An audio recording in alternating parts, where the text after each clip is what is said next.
Olá. A mensagem de hoje tem o título Mensagem numa Garrafa. É curioso que quando nós nos recordamos desta situação de aparecer uma garrafa com uma mensagem com uma mensagem lá dentro, numa praia, nós sempre nos lembramos de navios, porque na realidade ninguém em terra vai atirar uma garrafa para dentro do mar, para enviar uma mensagem. Geralmente as mensagens são enviadas por quem está num barco. E nesta etapa eu queria refletir convosco sobre este homem, Fernão de Magalhães. Fernão de Magalhães partiu com 5 navios para fazer uma grande expedição. O objetivo era circunnavegar a Terra, fazer uma grande volta ao mundo pelo mar. E ele partiu no dia 20 de setembro de 1519, partiu de Sanlúcar de Barrameda, em Cádiz, em Espanha, e fizeram uma grande expedição, de barco, claro, durante vários anos, com o objetivo de dar a volta ao mundo e voltar outra vez a Cádiz. Acontece que Fernão de Magalhães veio a falecer em 1521 e o seu colega Juan Sebastián Elcano terminou o resto da viagem. Agora, eu queria que vocês imaginassem dentro do navio, no meio do mar, água salgada, chuvas e tempestades de um dia, calor abrasador do outro dia, sempre os mesmos colegas, sempre as mesmas pessoas, fechado dentro de um barco. De vez em quando atracavam em algum porto, conheciam algumas pessoas, mas no geral eram sempre uns com os outros. No fundo, eles estavam confinados num navio, algo que nós estamos a experimentar confinados em casa. De vez em quando nós saímos, mas na realidade nós estamos confinados em casa. E o que é que aconteceu quando eles estavam confinados no navio? Eles estavam fechados num barco durante semanas seguidas e isto dá para pensar em muita coisa. Dá para pensar nas rotinas que nunca mais acabam. No trabalho, nas responsabilidades, cada um dentro do barco. Na partilha de espaços em harmonia, sem colidir com o colega do lado. Estar junto com os outros e ao mesmo tempo também aqueles momentos em que nós precisamos estar sozinhos. A gentileza e a comunicação para sabermos chegar até ao porto seguinte sem nos agredirmos. Sermos gratos por pequenos gestos. As frustrações, a solidão e o isolamento. Os tempos livres e recreação dentro daquele barco, sempre o mesmo espaço. Eu não acredito que eles fossem dar banhos de mar ali. E o mais interessante, eles fantasiavam em como seria a vida depois do navio chegar ao destino. E também consideravam sobre quem é realmente importante na minha vida. Além de considerarem o que era realmente a vida. E era nestas duas etapas, nestes dois últimos pensamentos, em que alguns deles se atreviam a dentro de uma garrafa, num bilhete, pôr uma mensagem para aqueles que eles amavam. Vocês sabem que é nos momentos em que nós nos sentimos sozinhos que as pessoas que nós amamos têm um papel mais relevante. Porque é nesses momentos que nós vemos o valor dessa amizade e desse amor para connosco. E então é neste momento que alguns deles atiraram garrafas ao mar com mensagens. Milhões de mensagens dentro de garrafas não foram encontradas, mas algumas foram. E o curioso é que, confinado num navio, semanas a fio, sempre com as mesmas pessoas, é muito parecido com estarmos confinados em casa. A diferença é que nós não estamos num espaço que se move. O navio é um espaço que se move dentro de água. A casa não se move. Mas se nós repararmos e se nós revirmos estas pequenas indicações de como é que era a vida dentro de um navio, nós vamos ver que se aplicam exatamente àquilo que é a nossa vida confinados em casa. E a garrafa, como um meio de expressarmos aquilo que vai dentro do nosso coração, aquilo que é as nossas preocupações, aquilo que é a pessoa ou as pessoas que mais nós gostamos, adquire um significado mais interessante. Eu queria-vos contar a história que aconteceu no dia 8 de setembro de 1914. Este homem, que era um soldado da Marinha Britânica, Thomas Hughes, ele atravessou o Canal da Mancha para ir lutar na Primeira Guerra Mundial e numa destas embarcações ele lembrou-se de mandar uma mensagem para a sua esposa. Ele não tinha telemóvel, não tinha SMS, não tinha WhatsApp e tinha uma garrafa de cerveja. E ele decidiu que iria pôr uma mensagem dentro dessa garrafa de cerveja. E então, neste dia, ele enviou esta garrafa para o mar selou-a, colocou-a no mar e esperou que a mensagem chegasse ao destino. E esta mensagem não chegou ao destino. 1914 até 1999, nomeadamente em abril, em que este homem, este pescador, Steve Gowan, ele, numa das suas tardes de pesca, ele encontrou esta garrafa. Ele abriu-a, viu o conteúdo desta garrafa, leu, e aquilo que ele disse foi: eu tenho que encontrar esta família. E ele fez todos os esforços para encontrar esta família. E veio a descobrir que a mulher deste homem, deste Thomas Hughes, ela tinha falecido em 1979 e que ela e a filha tinham ido morar para a Austrália. E então ele contactou com as autoridades australianas,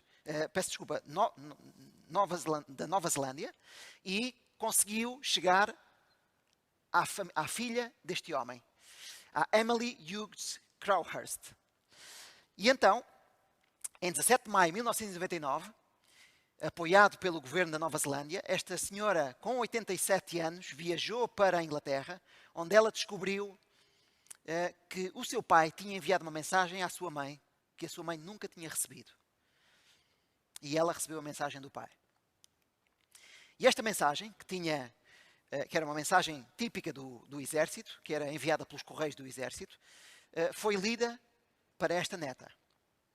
E esta neta pôde ler a mensagem. E a mensagem dizia: querida esposa, estou-te a escrever esta nota no barco e vou atirá-la ao mar, só para ver se ela vai chegar a ti.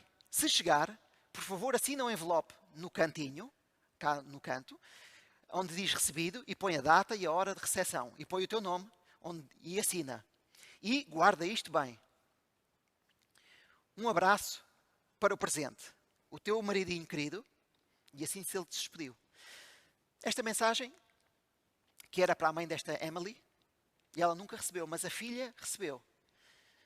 E nesta mensagem nós podemos ver também que não são apenas letras o que aqui está escrito, mas há algo mais que foi transmitido.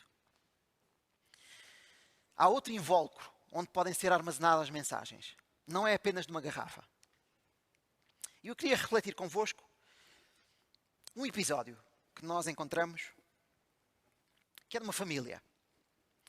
Uma família composta por uma mãe, 2 filhos e um pai. E eles viviam felizes numa quinta.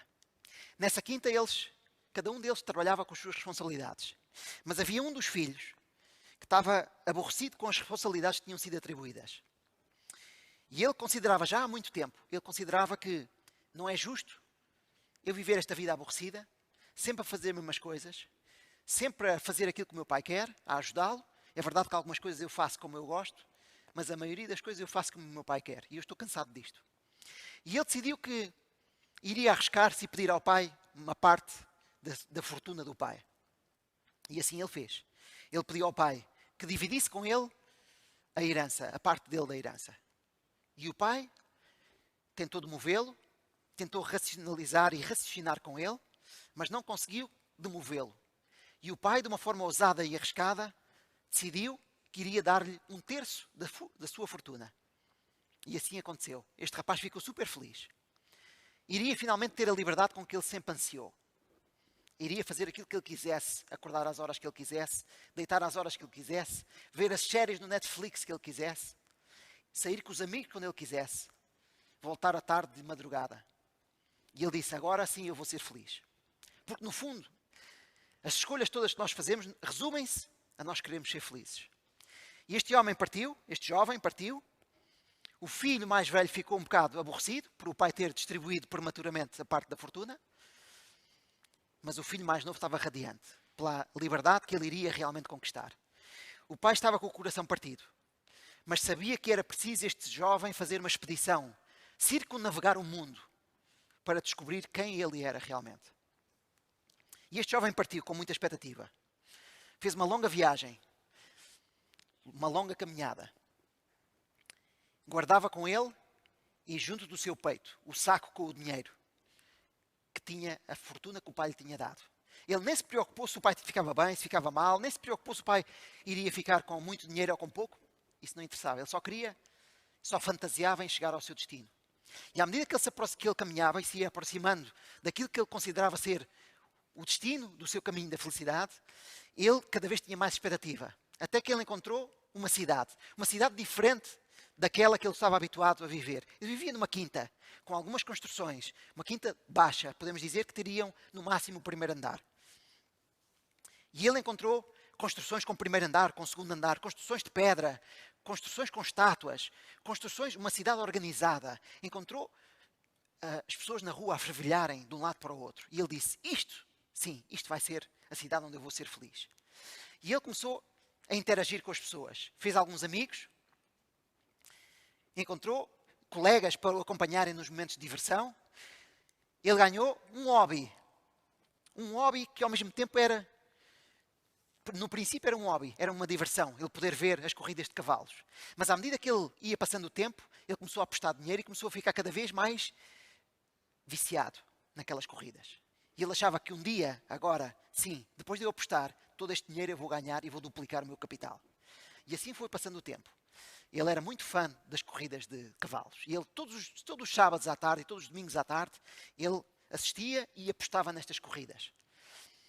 E ele tinha um pequeno problema.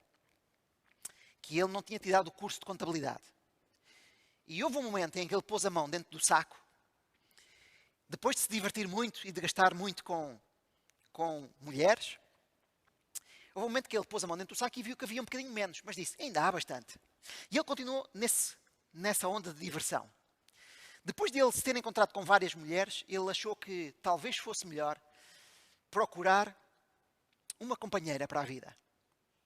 Depois de se divertir e de ele ver o vazio que há na diversão, ele disse, talvez seja melhor encontrar uma parceira para a vida. E foi nessa altura que ele, dentro daquela cidade, fez uma busca, uma expedição pelo amor da sua vida. E ele começou por procurar algum dos amigos e das amigas que ele conhecia. Tentou falar com elas, tinha alguma intimidade com algumas, tinha alguma cumplicidade com uma outra particular, mas ele não conseguiu encontrar aquela que lhe fizesse vibrar o seu coração. Não encontrou aquela que se sentisse muito a gosto. Que sentisse que aquela era uma mulher para a vida toda. E ele virou-se para alguma das amigas que ele tinha encontrado há uns meses atrás. Havia uma muito gira, que ele, de vez em quando ele conhecia, e ele tentou fazer uma amizade mais profunda com essa rapariga. Essa rapariga também precisava de ser liberta daquele mundo onde ela vivia. E os dois pensaram que o outro era a tábua de salvação. Mas não correu muito bem. Houve um momento em que ele, aproximando-se de outros amigos, depois de ter chegado à conclusão de que só havia uma única moeda dentro daquele saco, dentro daquela conta bancária que ele tinha trazido do pai, houve um momento em que ele, só vendo uma moeda, ele disse, isto não vai correr bem. E foi nesse momento em que ele começou a refriar os seus gastos. Ele falou com alguns amigos, nomeadamente com um amigo que lhe alugava um quarto, uma casa, e disse, olha, eu estou com algum problema financeiro. Isto não está a correr muito bem. Será que podias deixar-me estar este mês sem eu pagar a renda deste apartamento? E o amigo disse, olha, não pode ser. Estás aqui, tens de pagar. Não há exceções para ninguém. E pouco a pouco ele foi falando com os amigos. Aqueles com que ele tinha estado nos momentos de diversão. Aqueles que pareciam ser realmente amigos dele. E de facto eram nos momentos de diversão. Mas nos momentos em que ele já não tinha dinheiro, em que ele passava dificuldades, afinal a amizade era uma amizade circunstancial. Baseada apenas naquele momento. Naquele momento em que se encontravam. E um por um decepcionou este jovem. E este jovem chegou, começou a ficar assustado. E aquilo que era a cidade que ele tinha visitado com tanta alegria, a cidade onde ele tinha crescido, onde ele tinha gasto dinheiro, onde ele tinha sido feliz, neste momento aquela cidade parecia um castelo assombrado. E ele perguntava-se, como é que eu agora vou resolver este problema? Um dos amigos tinha uma quinta e tinha vários animais. E indo pedir comida a este amigo, ele disse, olha, não te posso sustentar, mas vou fazer uma coisa por ti.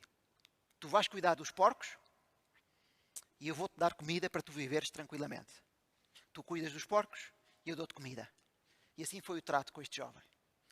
E este jovem, um bocado enojado desta profissão, mas não tendo outra escapatória, ele decidiu que, ok, eu vou cuidar destes animais.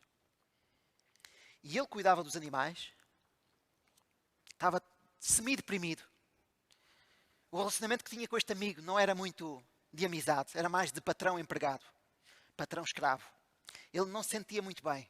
E ele começou-se a lembrar, nesse preciso momento, ele começou-se a lembrar do seu pai. Durante anos, este jovem tinha visto como o pai tratava todos os funcionários.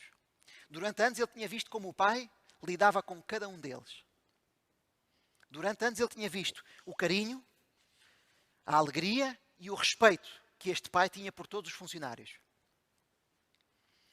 E é neste momento que essas lembranças começam a vir ao coração deste jovem. Ele pôde fazer uma comparação entre a forma como ele era tratado por estes supostos amigos e a forma como o pai tratava os empregados. Porque o pai tratava ele muito melhor, mas tratava os empregados também muito bem. E é neste momento em que, no seu coração, ele começa a se lembrar da sua juventude, da infância, de como ele corria para os braços do pai, de como o pai o incentivava a crescer, como o pai dizia, cuidado, não vais por esse caminho. É nesse momento que todas essas memórias ganham um novo significado no coração deste jovem. E ele lembra-se de que aquilo não era apenas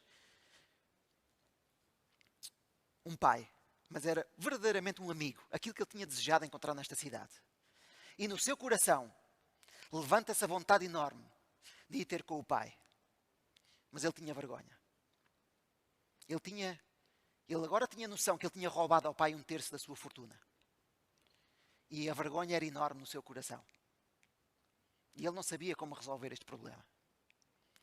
E nas suas cogitações, no meio dos ruídos dos porcos a chafurdarem na comida, no meio de todo aquele ruído ruminante, no meio dele ver a desgraça daquilo que se tinha tornado a sua vida, ele decide que não seria mais merecedor de ser filho do pai dele. Mas sim, o pai poderia dar-lhe uma oportunidade como seu empregado. E no seu coração, ele ganha uma coragem inesperada. A coragem de abandonar todo aquele país, toda aquela desgraça que se tinha transformado a sua vida. E ir pedir ao pai perdão, e ir pedir ao pai para ser apenas um empregado. Ele sabia que se fosse um empregado do pai, ele seria bem mais feliz do que o que ele tinha sido nos últimos tempos. E assim ele partiu. Ele ia pesaroso, não sabia o que ia dizer ao pai. Não sabia se pedia perdão primeiro, se pedia para ser empregado depois. Não sabia com que palavras é que ele iria convencer o pai a deixá-lo ser um seu funcionário. Mas ele ia, compelido por uma força que ele não compreendia. Uma força que lhe dizia que o meu pai vai me perdoar e eu vou ser um empregado e eu vou ser bem mais feliz do que eu fui neste último ano. Porque afinal de contas, quando eu tive dinheiro, eu fazia montes de coisas. Mas agora que eu não tenho dinheiro, a minha vida resumiu-se a sobreviver. E este jovem, que naquele ano em que ele esteve fora da casa do pai, se tornou num homem de verdade, este jovem voltou muito envergonhado, mas convicto de que o pai o iria perdoar. E sem saber, todos os dias o pai se assomava ao muro da propriedade. E nesse muro da propriedade, todos os dias de manhã e todos os dias à noite, o pai olhava para o longe, no mesmo sítio onde ele tinha visto o filho ir embora. Ele olhava para o longe na esperança, na convicção e na certeza de que o filho um dia iria voltar. E todos os dias o pai fez isto, enquanto o filho esteve fora. Mas houve um dia que o pai olhou e ao longe viu um vulto diferente daquele que era o seu filho. Mas o caminhar era exatamente o caminhar do seu filho. Vocês sabem, nós os pais, nós passamos montes de tempo a observar os nossos filhos. Sabes? Nós temos montes de orgulho quando eles são pequenininhos, quando eles dão os primeiros passos, quando eles começam a andar. Tenho um amigo que está neste momento a caminhar, que vai viver essa experiência neste ano. Ele vai olhar daqui a uns meses e vai ver a sua filhinha daqui a uns 6 meses, depois dela nascer, 6, 7 meses, vai começar a levantar-se, vai dar os primeiros passos, vai cair. Mas os pais vão ter um orgulho tão grande em ver o progresso daquela menina, sabem? Tal como este pai viu o progresso deste rapaz. E esse orgulho, esse brilho no olho do pai, vai ficar marcado de tal forma no filho que ele jamais irá esquecer isso. Jamais irá esquecer. E este pai, não reconhecendo as roupas do filho, não reconhecendo o cabelo desgrenhado, mas reconheceu o andar. Aquele andar que ele viu naquele menino quando deu os primeiros passos. Aquele andar era o mesmo. 20 anos tinham passado desde o primeiro andar, mas o pai reconheceu o andar. E ele encheu-se de alegria, porque ele sabia que hoje o meu filho voltou. E o pai saiu. Foi a correr ter com o filho. E encontrou-o ainda fora da propriedade. E quando ele chegou ao pé do filho, o filho ajoelhou-se aos pés, a soluçar, sem conseguir compreender como ele podia ter feito aquilo ao pai dele. E ele só podia balbuciar: perdoa-me, meu pai. Perdoa-me. E o pai estava radiante de alegria. Caíam-lhe lágrimas pelos olhos. Tinha alegria porque aquele filho que tinha ido fazer uma volta, circunnavegar o mundo, aquele filho estava de volta. E aquele filho estava a reconhecer, coisa que ele nunca tinha feito antes. Aquele filho estava a reconhecer. E quando ele pegou na carinha do filho, deu um beijo ao filho, o filho disse: pai, por favor, deixa-me ser teu empregado. E o pai disse: não, meu filho, tu não serás meu empregado. Tu continuarás a ser o meu filho. E ele rapidamente pediu a um servo para trazer roupa nova, para trazer um balde. E aquele jovem foi esfregado, e foi lavado, e foi vestido. E ele nem acreditava que aquilo lhe estava a acontecer. Uma segunda oportunidade na vida, depois de ele ter destruído 1/3 da fazenda do pai. 1/3 da fortuna do pai. Ele nem acreditava que aquilo seria possível. E é nesse momento em que ele começa a compreender que o pai sempre o amou. E que o pai, quando lhe permitiu dissipar 1/3 da sua fortuna, era para que ele pudesse compreender o seu amor por ele. E este amor, que agora se tornava convicto e vivo no seu coração, este amor fez com que ele se entusiasmasse e abraçasse o pai a soluçar, não compreendendo como o pai conseguiria perdoá-lo desta forma. Uma grande festa foi montada. Uma festa em que o pai queria celebrar a volta do filho. O filho que estava morto, que tinha desaparecido, que não tinha mandado nenhum SMS, que não tinha mandado nenhum WhatsApp, nem nenhum e-mail. Um filho que não fazia publicações no Instagram, nem tinha stories no Facebook. Um filho que ele não sabia de nada, mas que agora estava de volta. Um filho que soube o caminho de volta ao lar. E esta volta merecia ser celebrada. E foi feita uma grande celebração. E numa das histórias do Instagram deste pai, o filho mais velho viu: o meu irmão voltou e o meu pai deu uma festa. E o filho mais velho chegou a correr a casa e disse assim: então, mas vamos lá ver uma coisa. Então vamos lá ver. Então, o teu filho vai-se embora, gasta 1/3 da tua fortuna. E agora o rapaz volta. E tu, em vez de lhe dares uma grande bronca, em vez de lhe recriminar por ele ter feito aquilo que fez, tu estás a fazer uma festa como se ele não tivesse feito nada de mal. Tu achas que isso está bem? Ele disse isto ao pai, sabiam? E o pai apenas lhe disse: olha, eu compreendo o que é que tu estás a dizer. E de facto ele não merece nem esta volta, nem esta festa, nem esta segunda nova oportunidade. Mas é meu filho. E por ele ser meu filho, o amor que eu tenho por ele vai-lhe proporcionar uma nova oportunidade. Aquilo que eu tenho sempre foi teu. Mas este teu irmão estava morto. E ele agora ressuscitou. Ele reviveu. Ele voltou a casa. E o filho mais velho não compreendia. E ficou um bocado irritado com o pai. E aquela festa prosseguiu.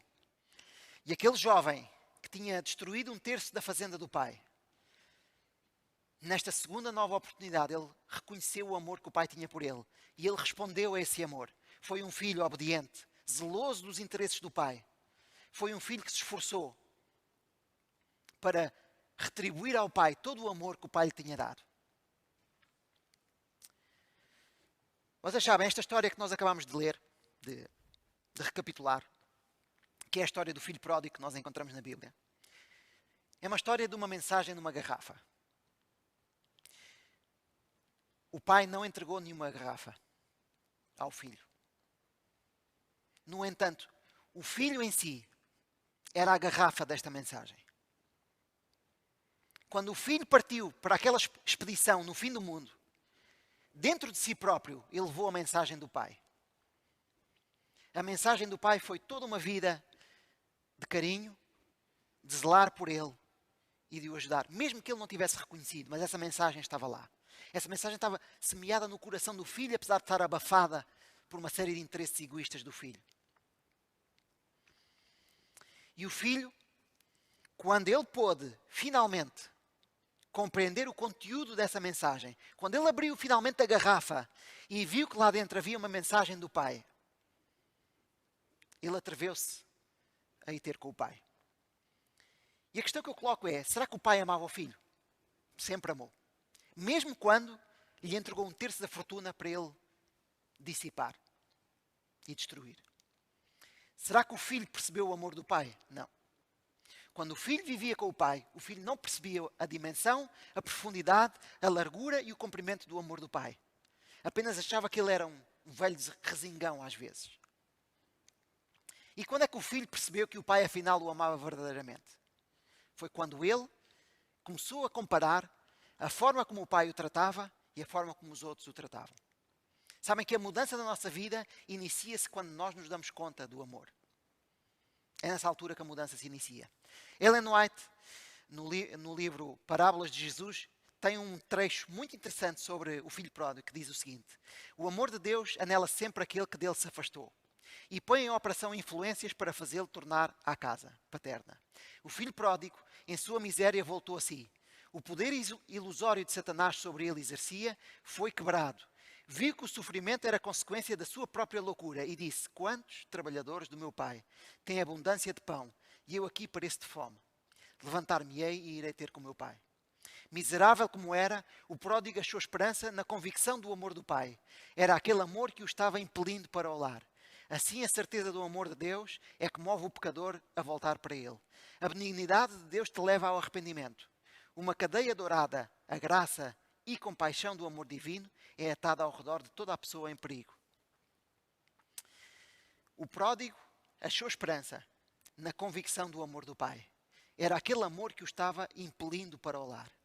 Assim, a certeza do amor de Deus é que move o pecador a voltar para ele. Sabem, saber esperar tem as suas virtudes. Muitas vezes nós somos injustiçados, muitas vezes há muita ingratidão ao nosso redor. Muitas vezes nós ficamos frustrados porque fazemos uma coisa com tanto amor, com tanto carinho, com tanta bondade e não há um reconhecimento. Muitas vezes há palavras ásperas, há ignorar, há um vazio. Mas se tu fizeres com amor, meu querido e minha querida, se tu fizeres com amor verdadeiro, o amor vai ficar plantado no coração. O amor sempre vencerá. Aconteceu com o filho pródigo e acontece com todos. Se tu tratares os teus filhos com amor e carinho, mais tarde no tempo eles vão ver. E a garrafa vai se abrir e a mensagem que tu plantaste dentro do coração deles vai florescer. Eu quero-vos contar uma outra história que aconteceu no dia 14 de fevereiro de 2018. Uma história também com uma garrafa. Mas não uma garrafa em termos literais. Não uma garrafa de cerveja, não uma garrafa de vinho. Mas um e-mail. O meu pai morreu a 6 de março de 2018. 3 semanas antes deste evento que vos vou contar. E neste dia, 14 de fevereiro, o meu pai ligou o seu computador e queria enviar e-mails. Mas acontece que os e-mails, ele não estava a conseguir enviar e-mails. E mesmo assim, ele escreveu um e-mail para o filho dele, que sou eu. E ele disse assim, no e-mail. Ele escreveu isto no dia 14 de fevereiro de manhã. Bom dia, meu querido. Chegaram bem eles ontem? A Rema e o Lucas e a Esther tinham chegado no dia 13 de Espanha. Por isso ele perguntou, chegaram bem eles ontem. Quero ver e-mails, mas aparece este impedimento. Servidor, nome do utilizador e palavra passe. O que faço? Um abraço. Eu recebi esta mensagem, meus queridos, no dia 10 de maio de 2018. Finalmente, no dia 10 de maio, eu atrevi-me a ligar o computador do meu pai. Eu sabia a palavra passe dele. E eu, neste dia, depois de passarem 2 meses depois do meu pai morrer, eu liguei o computador dele. E assim que eu liguei, ele estava a hibernar, assim que eu liguei, apareceu uma mensagem a dizer que o Outlook tinha um problema. Eu corrigi o problema do Outlook. E 10 segundos depois, no meu telemóvel, eu recebo um e-mail do meu pai. O meu pai já estava morto há 2 meses. E este foi o e-mail que eu recebi dele. Uma mensagem numa garrafa, meus queridos. Este e-mail do meu pai, um ingênuo e corriqueiro e-mail que ele mandou. Como tantos outros que ele mandou, como tantas mensagens, como tantos SMS. Este e-mail divide-se em 5 pequenas linhas. A primeira linha é a importância de um afeto. Essa é a mensagem que o meu pai transmitiu nesta garrafa. Esta garrafa que foi o e-mail que ele escreveu no dia 14. Ele deixou de utilizar o computador do dia 15 em diante porque eu já não tinha capacidade física para mexer no computador. E no dia 10, quando eu corrigi o problema do computador dele, eu recebi o e-mail do meu pai. A importância do afeto. Ele sempre se dirigiu a mim por meu querido. O cuidado com a família. Ele preocupado em saber se a Rema, o Lucas e a Esther tinham chegado bem a casa na viagem que tinham feito de Espanha. O conhecimento como uma ferramenta financeira. Ele sabia que eu podia resolver o problema dele. E eu investi horas para resolver montes de problemas que acontecem em servidores, em computadores e na informática em geral. O conhecimento como ferramenta financeira, muito importante. O que faço? Pergunta o meu pai para mim. Todos precisamos uns dos outros. Sabem, não há ninguém que tenha todos os dons, todos os recursos e que não precise de ninguém. Um precisa do outro por uma razão e o outro precisa do outro por outra razão. Todos somos úteis uns aos outros. E finalmente, o poder curador de um abraço, que nós temos sido quase impedidos de dar durante esta pandemia. Quando eu ia visitar o meu pai, no seu leito de dor, eu sempre o abracei.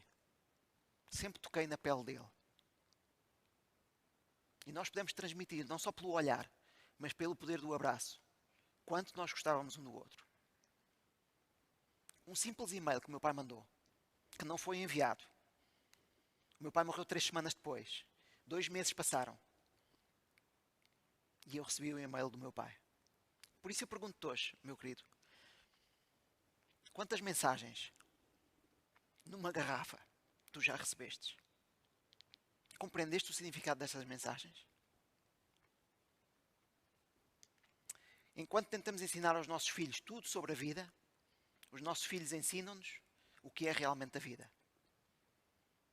Sabem, há montes de mensagens que eu como pai, que nós como pais, plantamos no coração dos nossos filhos.